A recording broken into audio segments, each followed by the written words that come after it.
Dalawang cellphone at cash ang natangay mula sa niloobang apartment sa Barangay 649 sa Baseco, Maynila. Ang aktual na pagnanakaw, nahuli kam. Yan ang unang balita ni Jomer Apresto. Nakuhanan sa CCTV ang lalaking yan habang nasa loob ng compound na isang paupahang bahay sa Baseco, Maynila noong nakaraang linggo.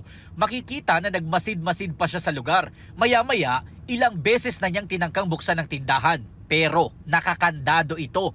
Ilang saglit lang, makikita na ang lalaki na umakyat sa hagdan ng paupahan kung saan natutulog na mga tenant. Hindi na nakuhanan sa CCTV pero isa-isa raw sinubukang buksan ng sospek ang pinto ng mga apartment unit. Ayon sa uploader ng video na siya ring may-ari ng tindahan at paupahan. Natsyempuhan umano ng sospek na bukas ang unit ng biktimang si alias Lynn.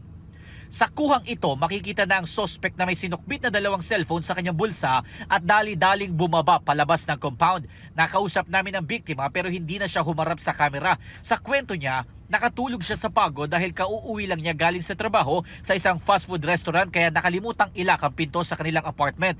Natangay raw ng sospek ang kanilang dalawang cellphone at 1,000 pesos na cash.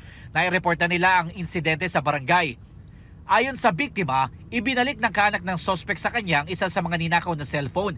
Hindi pa na ibabalik ang iba niyang gamit. Hindi pa rin umano sumusuko ang sospek na nagtago na sa ibang lugar. Aminado ang barangay na ilang beses nang nagkakaroon ng insidente ng nakawan sa kanilang lugar. Dito talaga marami talagang gumagawa ng ganyan. Magagaling magsalis eh. Mapalo up naman ang barangay sa mga kapulisan namin. So masasampahan po sila ng dapat na paukulang kaso to.